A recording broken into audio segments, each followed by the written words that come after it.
The call of endurance. A journey begins. Imagine this. You are standing amidst the ruins of ancient Athens. The marble columns, though worn by time, still reach towards the sky like the fingers of gods long forgotten. The air carries whispers. Voices of philosophers debating virtue, fate, and the nature of happiness. But among them, one voice rises above the rest. Calm, firm, unshaken. It belongs to a man whose life was forever changed by shipwreck, quite literally. His name was Zeno of Citium. He had lost everything. His ship, his cargo, his wealth, all swallowed by the unforgiving sea. And yet this loss was not the end of his story. No, it was the beginning. The beginning of what we now know as Stoicism. It is easy to romanticize this image, isn't it? A man stripped of material possessions who finds wisdom in the rubble of his misfortune. But ask yourself, what would you do if you lost everything today? Your career, your relationships, your health, all gone in an instant. Would you collapse in despair? Or would you, like Zeno, seek the wisdom hidden beneath your suffering? This question is not ancient. It is ours, here and now.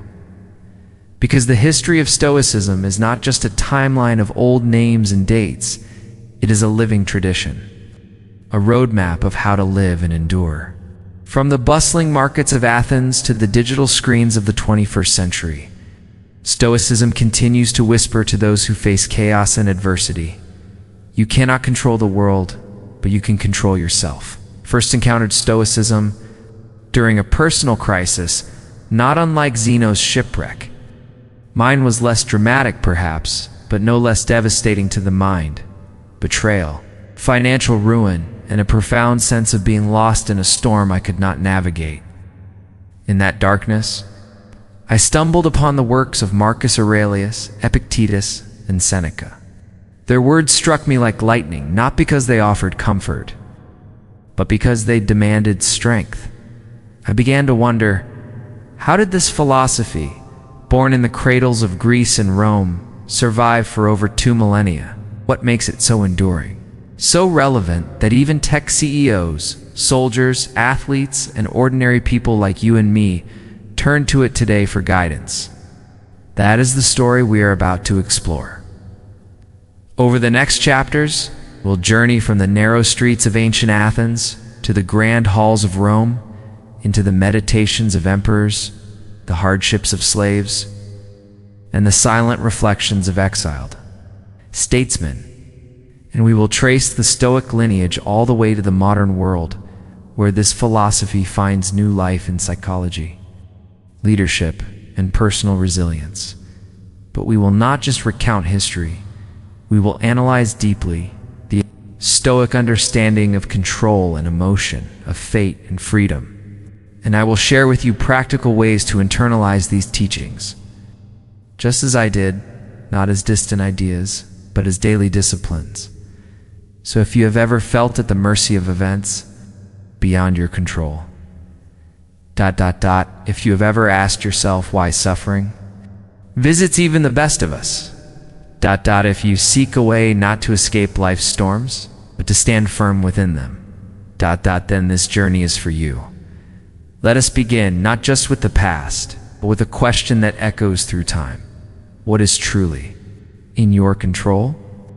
In the next chapter, we will meet Zeno of Citium, not as a distant philosopher, but as a man who stood on the edge of despair, and from it, built a fortress of the mind. Stay with me. Part 2. Zeno's Shipwreck, the Birth of a Philosophy Picture.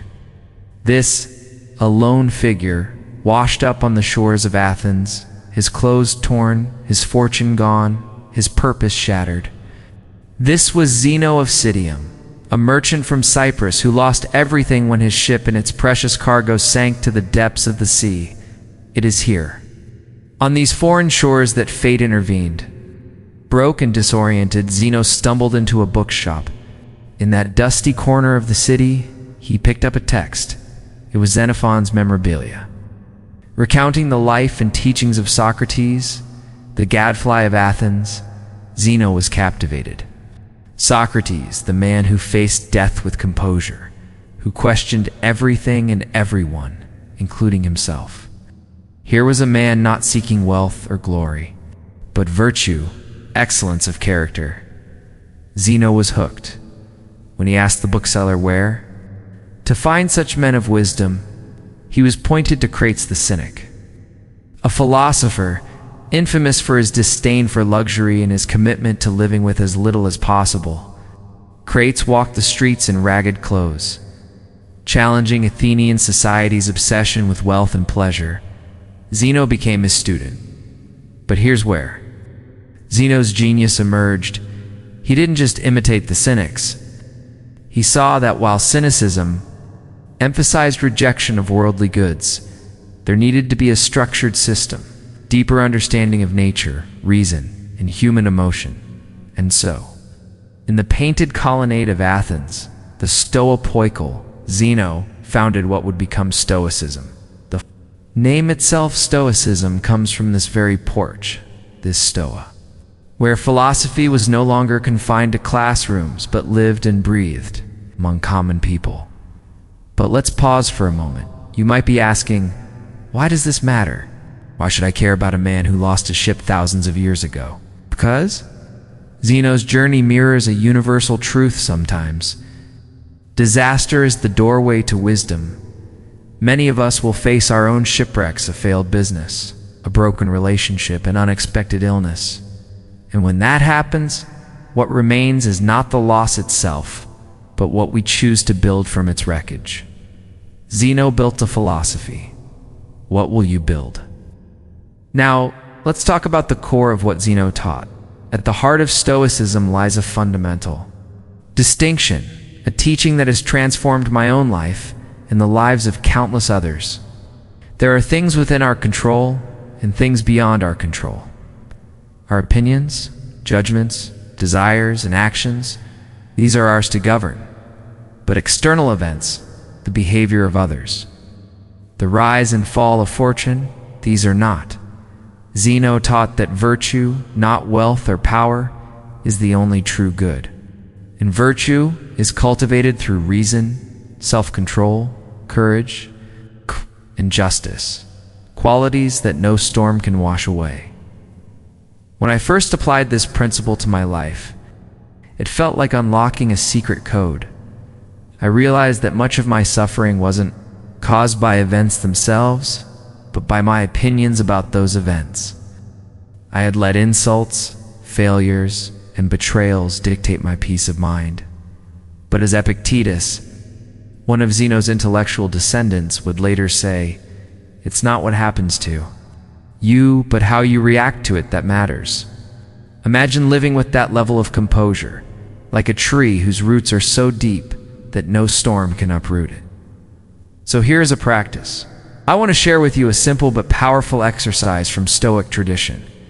At the end of each day, ask yourself, what events today were beyond my control? Did I waste energy trying to change them? Where could I have responded with more reason, patience, or courage? By reflecting daily, you slowly train your mind to focus only on what is yours to command: your thoughts, your actions, your character. Zeno's life teaches us that from the depths of ruin we can create frameworks that last millennia. His legacy was not just a school of thought, it was a way of life designed to make us resilient, rational and virtuous in a world that is anything but predictable. In the next chapter, we will leave the colonnades of Athens and travel to Rome, where Stoicism finds new voices in the form of a slave who became a philosopher, and an emperor who wrote his reflections amidst the burdens of power. This is not just history. This is a mirror to our own struggles. Stay with me. The story deepens. From chains to council, the Roman masters of Stoicism, our story now shifts westward, from the philosophical porches of Athens to the mighty empire of Rome. And here, Stoicism takes on a new, more urgent face, because Rome was not just a city of marble and power, it was a city of chaos, betrayal, and brutality. In this harsh world, Stoicism became not just a philosophy, but a survival tool. Let me introduce you to a man born in chains, literally. His name was Epictetus, born a slave. Owned by a cruel master who could beat him on a whim, Epictetus endured the kind of life most of us cannot even imagine. His leg was twisted, leaving him crippled for life, a result of his owner's abuse. Yet, despite these horrors, or perhaps because of them, Epictetus developed an unbreakable mind. He famously said, "You may fetter my leg, but my mind not. Even Zeus himself can overpower." That line alone sends shivers down my spine. Imagine being in shackles yet declaring that your freedom lies not in your body, but in your mind. How did he reach this level of mental fortitude? Epictetus learned, as Zeno had taught, to distinguish between what was within his control and what was not. His master could hurt his body, but could not dictate his thoughts, his values, his integrity. Isn't that a lesson we need today? A world where jobs, relationships, social status can be lost overnight. What remains? Our mind, our character, our choices. I remember a time in my life when I felt enslaved, not by chains, but by expectations, toxic relationships, and the fear of disappointing others. Like many, I thought freedom meant changing my circumstances, but Epictetus taught me that true freedom starts with changing our mindset. He became a free man eventually, but his teachings remained razor sharp, formed in the fires of hardship. His legacy, simple handbook called the Enchiridion, a guide that condenses Stoic wisdom into practical, daily reflections. One of his core teachings was this: some things are up to us, and some things are not. It sounds simple, but let me ask you, how often do we waste our days obsessed with things we can't control? The opinions of others, the political climate, the economy, even the weather. Epictetus urges us, focus only on what is yours, your thoughts, your actions, your virtue. Now, contrast Epictetus, the slave, with another Stoic master, Seneca the Younger. Seneca was the opposite in circumstance, a statesman, a wealthy philosopher, tutor to the notorious Emperor Nero. He lived in the corridors of power, surrounded by danger, luxury, and temptation. Yet despite his immense wealth and influence, Seneca wrote letters of moral clarity, warning about the perils of greed, ambition, and indulgence. He observed, "We suffer more often in imagination than in reality." And isn't that true? How many nights have we lost sleep over worries that never materialized? How much time have we wasted rehearsing tragedies that only exist in our minds? Seneca taught that the greatest wealth is a peaceful mind, something neither gold nor status can buy. His life was not without contradictions. Yes, he was rich, yet he spoke against excess. Some criticize him for this. But I see in Seneca not hypocrisy but humanity, a man wrestling with his own nature, reminding us that the Stoic path is a practice, not perfection. Let me share a practice inspired by Seneca, a nightly reflection I've adopted. What fears haunted me today? Were they real or imagined? Did I live according to my values, or did I betray them for comfort or gain? If tonight were my last, would I be content with how I lived today? These questions keep us grounded, reminding us that philosophy is not just for reading, it's for living. Epictetus, the slave, and Seneca, the statesman, two sides of the same Stoic coin. One showed how to be free in bondage, the other how to stay grounded amidst power. Their lives prove that Stoicism is not about external circumstances, it's about the state of your soul. Whether in chains or in palaces, you can still choose to live with reason, courage, and integrity. And yet, the story of Stoicism doesn't end here, because there was one more figure. One who would carry the Stoic flame to imperial heights, a man who held the fate of the world in his hands, yet chose to rule himself first. In the next chapter, we ascend to the throne of Rome itself to meet Marcus Aurelius, the philosopher king, whose private meditations continue to guide us even today. His is not just the story of an emperor, but of a man striving to remain good in a corrupt world. Stay with me, the climb continues. Marcus Aurelius, the emperor who ruled himself first. Picture, if you will, the vast expanse of the Roman Empire stretching from the misty highlands of Scotland to the sun-baked sands of Egypt, an empire of unimaginable wealth, power, and brutality. At the very heart of this colossal machine stood a man draped not only in the robes of an emperor, but also cloaked in the burden of absolute authority. His name, Marcus Aurelius. But Marcus was no ordinary ruler. He was a man at war, not just with the barbarian tribes beyond Rome's borders, but with an enemy far more insidious, his own mind. Let me take you back to a freezing, windswept battlefield on the Danube frontier. The emperor sits in his tent, the air heavy with the scent of damp leather, iron, and the ever-present stench of death. Outside, soldiers sharpen their swords, preparing for battles that may claim their lives. Inside, Marcus Aurelius picks up his stylus not to draft orders of war, but to write to himself. He was composing not commands, but reflections. Personal notes never meant for public eyes. Today we know these writings as the Meditations, one of the most profound philosophical texts ever created. Think about that for a moment. An emperor, the most powerful man in the world, spending his nights not in decadent feasts, but in quiet dialogue with his own soul. Why? Because Marcus understood a crucial truth. It is harder to govern oneself than to govern an empire, he wrote. You have power over your mind, not outside events. Realize this, and you will find strength. It's almost paradoxical. The man who could command legions knew he could not command fate. Plague swept through the empire. Betrayals festered in the Senate. His own health waned.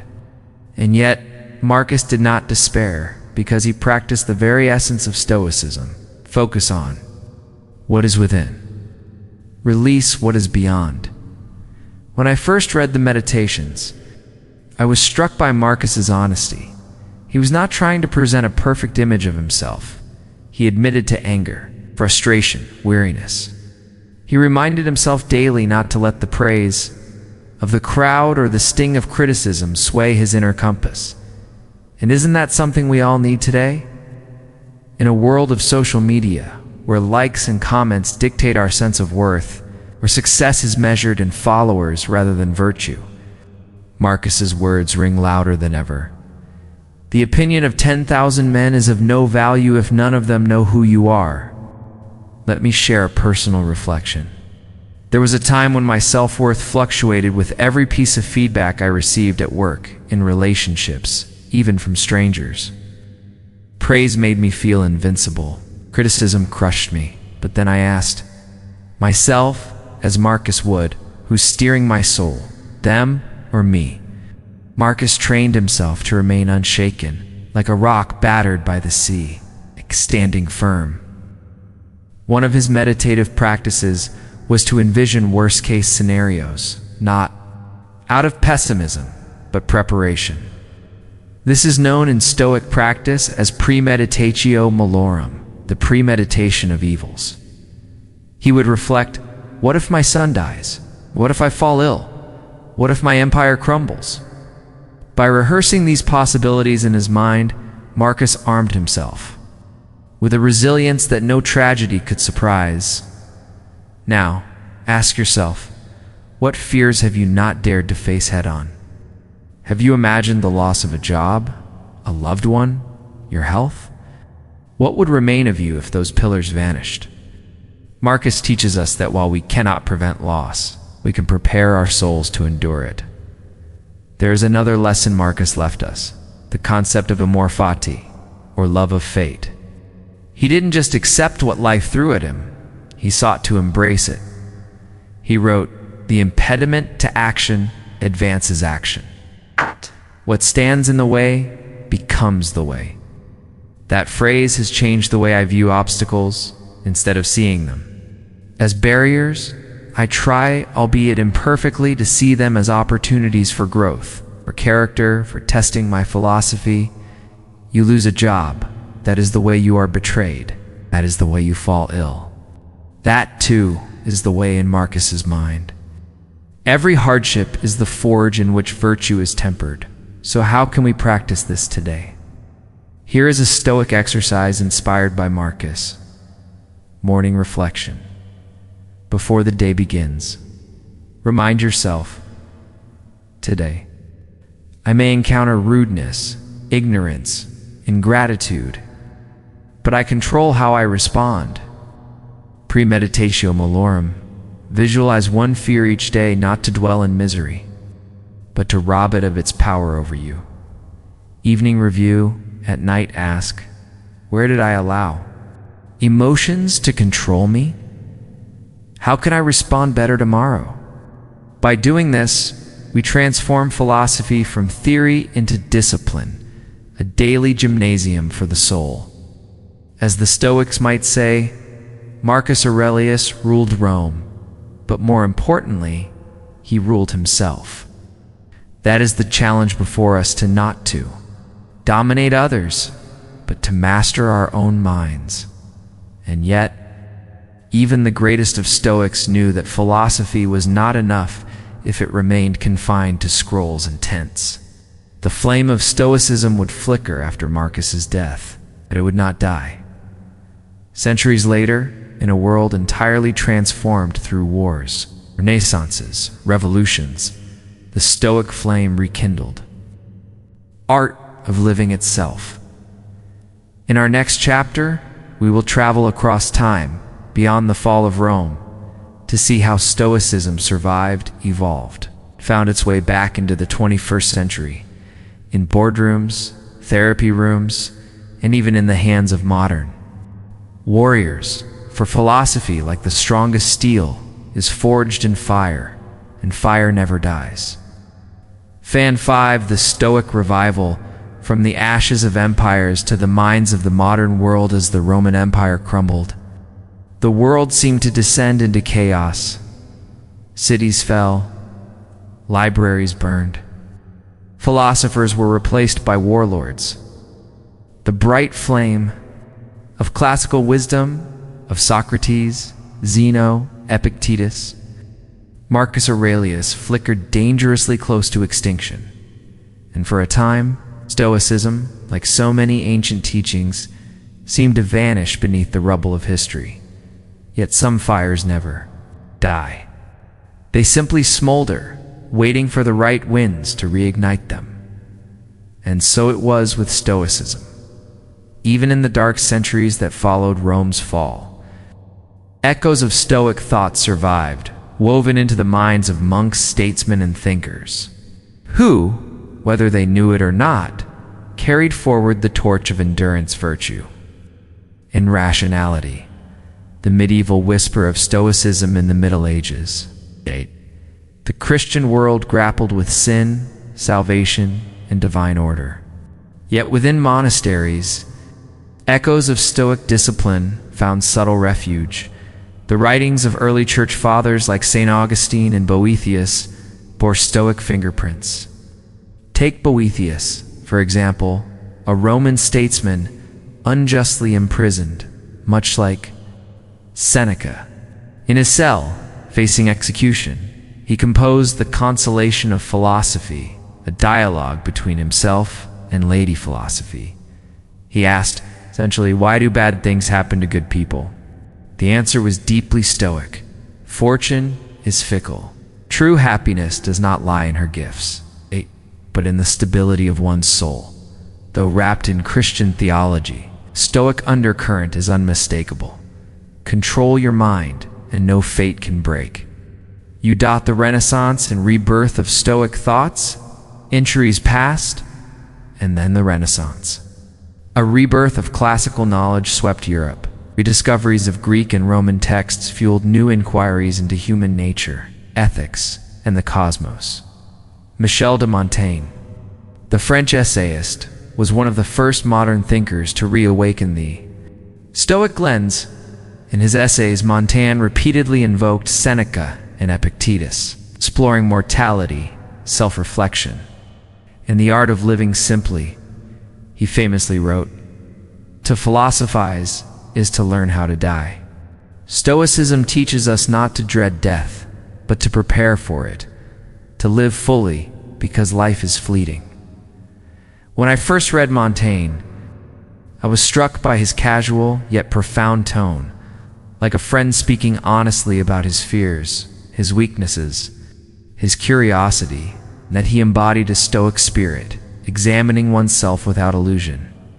The Enlightenment and the rational soul, then, came the Enlightenment, the Age of Reason. Figures like Immanuel Kant in Germany and Thomas Jefferson in America drank deeply from the Stoic well. Though not always explicitly, Kant's idea of duty, to act according to moral laws that one rationally wills for oneself, echoes the Stoic focus on virtue as the highest good. And Jefferson, in his personal library, kept copies of Seneca and Epictetus, their teachings shaping his views on liberty and self-governance. Even the Stoic concept of natural law, that we are part of a grander order and must align with it, informed political revolutions, including the birth of democratic ideals. But Stoicism wasn't just for philosophers and revolutionaries. It began to resurface in everyday life quietly, persistently. Stoicism in the 20th century, psychology, war, and resilience. Fast forward to the 20th century, to world wars, genocides, technological upheavals. Amidst the carnage, thinkers sought tools not just to understand the world, but to survive it. Enter Viktor Frankl, a psychiatrist and Holocaust survivor. In the death camps of Auschwitz, Frankl witnessed unimaginable suffering. Yet, he concluded that everything can be taken from a man but one thing, the last of the human freedoms, to choose one's attitude in any given set of circumstances. If that isn't Stoicism, what is? Frankl's work, Man's Search for Meaning, became a modern Stoic text in its own right, teaching that meaning is found not in what happens to us, but in how we respond. Meanwhile, in psychology, cognitive behavioral therapy (CBT) emerged, a method grounded in the Stoic insight that our thoughts shape our emotions, not the other way around. The founders of CBT explicitly credited Epictetus, who declared, "Men are disturbed not by things, but by the views which they take of things." Today, millions benefit from CBT, whether in therapy rooms or self-help books, yet few realize they are practicing Stoicism in disguise. The 21st century Stoic resurgence, and now we arrive at our own time, the 21st century, a time of information overload, social media anxiety, political polarization. Why has Stoicism returned with such force? Because in a world obsessed with control, controlling our image, our success, our future, Stoicism reminds us, focus only on what is within you. Today's leaders, from CEOs like Tim Ferriss and Ryan Holiday to military commanders and athletes, openly credit Stoicism for their clarity and resilience. Holiday's book, The Obstacle is the Way, draws directly from Marcus Aurelius' teaching that every obstacle is an opportunity for growth. In Silicon Valley, entrepreneurs recite Epictetus like a mantra. In sports, elite athletes adopt Stoic practices to master their emotions under pressure. Even in the military, the U.S. Navy SEALs incorporate Stoic drills, emphasizing control of the mind under chaos. 2. Have seen Stoicism quietly reshape my own habits, starting each day with morning reflections, as Marcus did, visualizing setbacks, not with fear, but with readiness, practicing premeditatio, MALORUM, ending each day by reviewing my actions, asking, did I live today as a rational, virtuous being? Where did I falter? Where did I hold firm? It is not about being perfect, but about practicing daily. It's the art of living well, a practical Stoic toolkit for modern times before we move forward.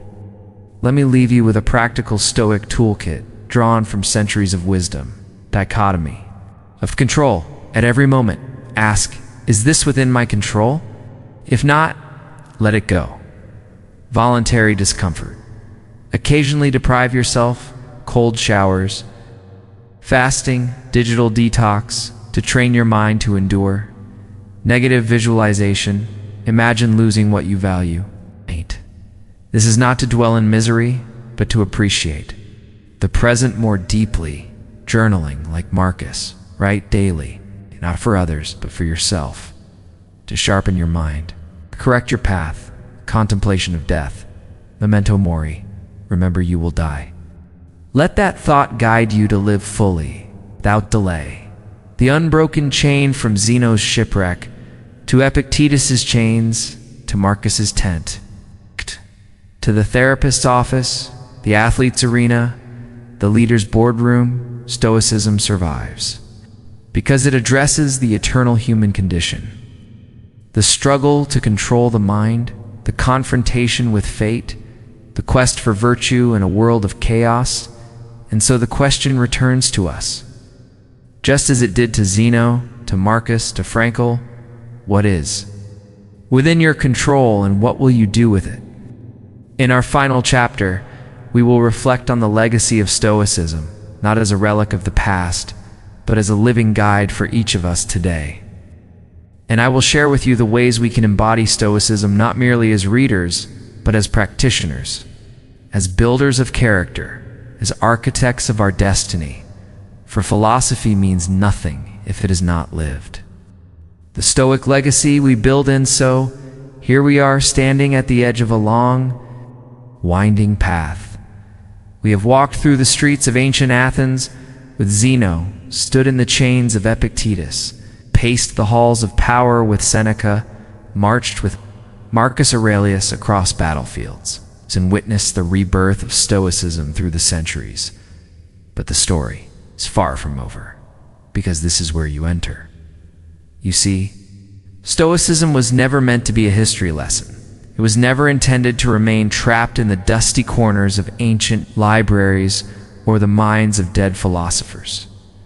Stoicism is, and always has been, a living philosophy, a way of moving through the world with clarity, resilience, and moral strength, a guide for how to stand firm when life pushes against you with all its weight.